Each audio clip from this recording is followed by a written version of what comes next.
brink of complete and utter dumpulation. Bitcoin continues to attempt one of its biggest tissue-soaking busts in history. And what is happening in the banking industry right now will change everything. Facts don't care about your feelings, but I do. As Bitcoin right now teeters on the verge of the biggest Giga bust in history, there are a massive amount of new things that have popped up in just the last few hours regarding the current macroeconomic climate and Bitcoin itself. As Bitcoin itself continues to sit very nicely right around that $25,000 level. And I want to start off by taking a look at this. So we've heard about Silvergate. We've heard about Silicon Valley Bank. We've heard about Credit Suisse. Well, even First Republic Bank here, dropping 35% at open, exploring options, including a sale here. We're seeing banks left and right in trouble. And just moments ago, we had the ECB, the European Central Bank, going through with a 50 basis point hike. A lot of people were maybe curious to see if they would do a smaller raise or not one at all, considering how, completely dumped on these banks are. But it seems as though they're willing to let these banks continue to get dumped on. And here as well, we see the U.S. Initial jobless claims come back, rising to 192,000, estimated about 205, and the previous was 212, so a little bit lower than that. So potentially, again, are we not seeing enough jobless claims as Papa Powell really wants to see here? Further adding the fuel to the fire of a 25 or even potentially 50 basis point hike in the U.S. in just a couple of days, right? That'll be another huge market driving event that we will see. But again, this is the very first time of the last year plus where the CPI, the FOMC meetings might matter a little bit less, considering we're seeing banks get blown to bits, right? If we're seeing these banks get blown to bits, then, give me a break. You can't keep raising rates for much longer if things are getting blown to bits, which apparently, again, is still the motive, still the mission here.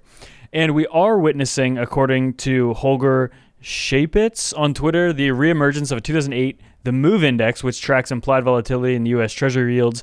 It has now reached December 2018 levels, and basically it's a level that should scare central bankers. And potentially, again, are we potentially on the verge of seeing something like 2008? Again, I ask you, we're seeing, actually over the last about 5 or so days, every single day, basically, there's been a new bank in trouble. So honestly, red alarms, alerts, sirens should be going off in your head and in the Fed's head that, okay, what's going on? Are we doing too much damage? And so far, we have not gotten a decision here, but this is even crazier. The Fed's emergency loan program may inject as much as $2 trillion of funds into the U.S. banking system and ease liquidity. So if that's true, more money printing, more inflation.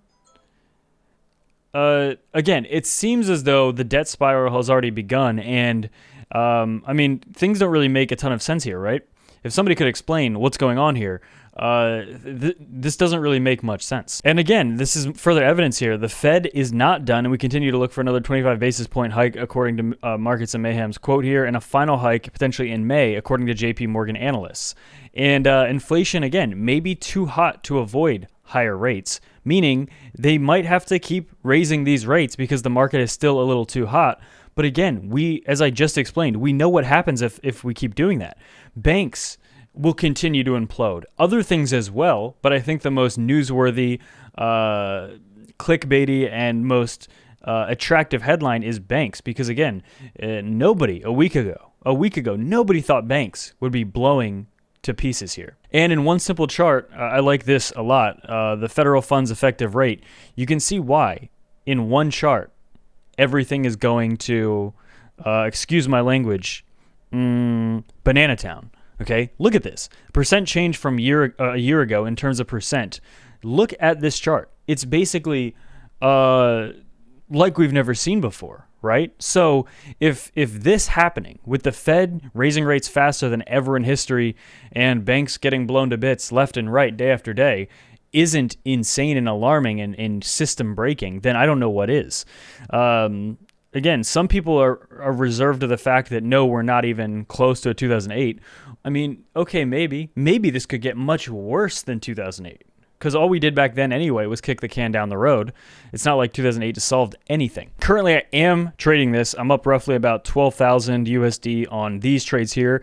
If you are interested in signing up and getting massive bonuses, you can click on the links in the description as well. But today we're actually seeing the SPX, again, it's still just battling this long-term trend line. After falling below it last week, we're trying to get above this level here. So it's very important what the stock market does. But again, keep in mind, we've seen Bitcoin perform relatively well considering everything. I mean, look, you can see compared here, you see Bitcoin up with this orange line a little pretty dramatically, actually above the highs from February 13th and January 23rd, whereas the stock market is below them. So we're seeing, again, it's still way too early to call this any type of actually sustained decorrelation. But if the banks start collapsing and the stock market starts falling and Bitcoin starts going up, well, that's the best type of decorrelation we could ever ask for. And if that continues, then that's truly the best decorrelation we could ever ask for. And again, it's this very second Bitcoin is trying to get above these previous highs. Currently, it's basically right there around 25. We know how big of a resistance 25,000 is. We basically have not been above 25,000 since June of 2022. So roughly about like 9 months. Bitcoin has not been above this level in roughly like 9 months. Time really flies when you're getting dumped on, apparently, because it's huge.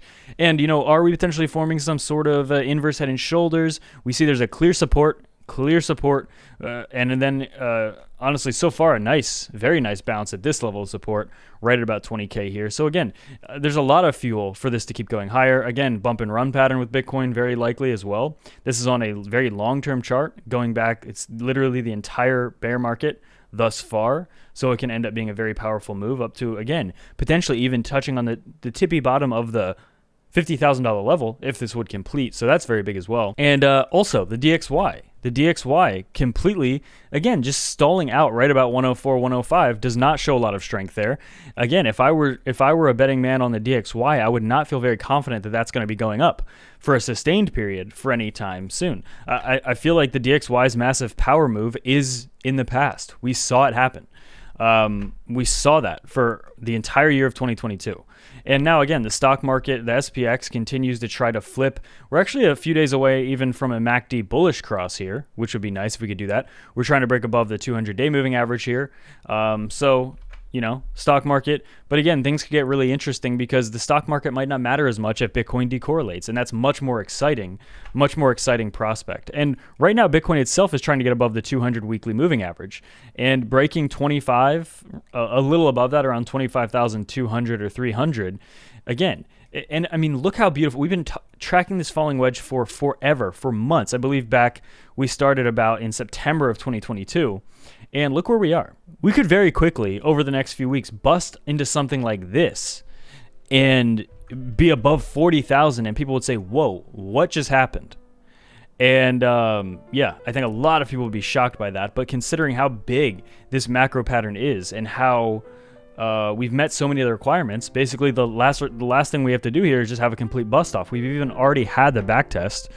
Would not surprise me at all. So that's something to look at. And Bitcoin itself, absolutely looking very big.